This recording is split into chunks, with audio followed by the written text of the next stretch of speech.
I want to bring in now a voice that we hear from during the storm, Ron DeSantis, Republican governor of Florida, where, of course, the effects of Hurricane Helene were hit first. His state took it first. And you're feeling it too, Governor.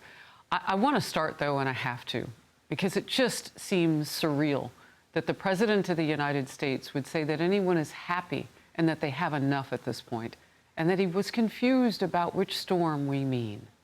Your reaction?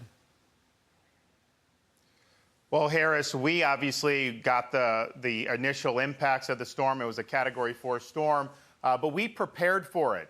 We had tens of thousands of utility workers ready to go. We were able to facilitate 2.4 million power restorations in record time after a major hurricane. But we also, between state and local, conducted thousands of rescue missions as soon as the storm happened.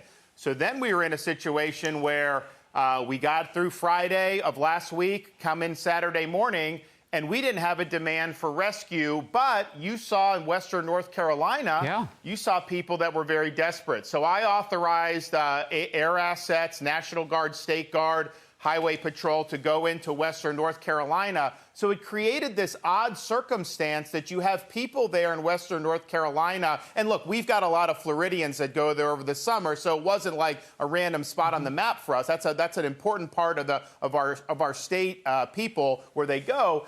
But you have a situation where the first people that they come in contact with is some state guard unit from Florida and not any of the federal assets. So the reality is I don't think the federal assets were marshaled very quickly at all. But the lesson that I think people should take from this is one we learned in Florida long ago. We don't rely on FEMA to do any of that type of activity. We rely on FEMA to basically be a bank account. There's federal programs in place. We get our people qualified for individual assistance, reimbursement for some of the debris. But we take the matters into our own hands for the preparation and the rescue and response. And I just think it's sad that this has come to it. But I've got a lot of people up there now working. They're bringing food in. They're taking people back to safety. It is a really, really dire situation up there in the mountains. And the people that have been up there before, and I've been up there a number of times since I've been governor, and it's beautiful, but it is rugged. And if roads start blowing out or failing, you can't reach some of these communities unless you're putting in air assets, which we have been willing to do. And look, part of that beauty is because it is so inaccessible. It has preserved the nature there, and I've seen it. I lived in that state more than once in my lifetime, North Carolina in particular.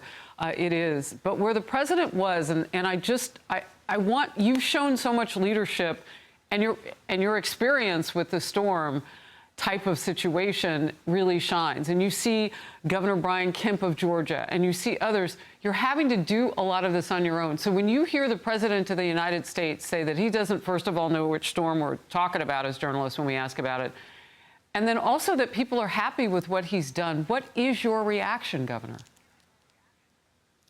Well, I can tell you in Western North Carolina, the reports I'm getting, that's just not true. I mean, our guys are out there. People are desperate. They're very thankful that you have Florida assets that are there. I mean, we've got our Department of Transportation is up there. We brought 7,500 feet of temporary bridges. We're going to help repair bridges up there. Federal government's not doing any of that. But the reality is you just cannot, the federal bureaucracy, it's just not going to do the trick in these situations. And so we were able to do it. Interesting, Harris, in Florida, we conducted thousands of rescue missions as soon as the storm hit, a lot of it local, some joint, state and local, and other state.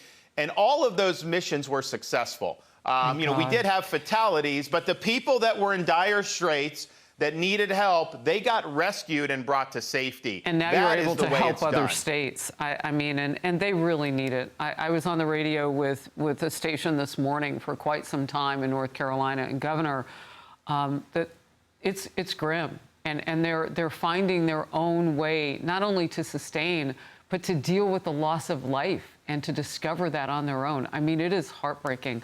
Look, this had a second layer until it seemed like late yesterday, and there was a collision point, again, with you at the center of it, unleashing the National Guard on a situation that really is the federal government's responsibility.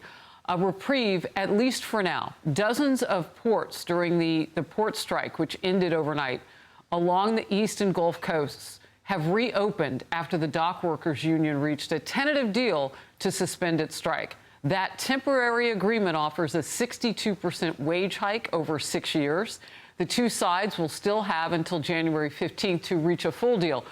So I would imagine, Governor, if that doesn't happen, this gives you a little bit of time, and we need that cooling off period. Biden could have done that before, but we're not done with this yet. Well, Harris, I did an executive order to declare a state of emergency with respect to the ports, because we can't have a situation where they are trying to cripple the economy and by extension, cripple the ability of storm victims to be able to have the supplies that they need to be able to rebuild their homes and get back on their feet. So I authorized National Guard to be at our ports. They would have received cargo. They would have done whatever is necessary. I'm glad that subsequent to that they've decided that this was not a good idea to continue on this work stoppage. But we're going to be ready in January because, yes, we're going to get a lot of stuff done between now and then with respect to the storm. There's going to be a lot more that needs to be done. And I don't think you want to put those folks and make them pay the price because of a lack of leadership in Washington. So we were ready to do what needed to be done now. Fortunately, we're not going to have to do that in the short term, but we'll be ready in January as well. We are going to get the things to the people that need them. That should be true in Florida, Georgia, North Carolina, and all across the United States. Tennessee, Virginia, South Carolina, so much. Governor, thank you for joining me in Focus today. And as you point out, Biden will still be in office until January 20th. So when this cooks back up potentially and they have to quiet this port strike deal permanently, hopefully, or what could look like permanence, yeah, the current administration will still have it for a few days. Governor Ron DeSantis, bless you and the states that you're helping, and of course, Florida. Thank you. Hey, everyone. I'm Emily Campagno. Catch me and my co-hosts Harris Faulkner and Kaylee McEnany on Outnumbered every weekday at 12 p.m. Eastern, or set your DVR. Also, don't forget to subscribe to the Fox News YouTube page for daily highlights.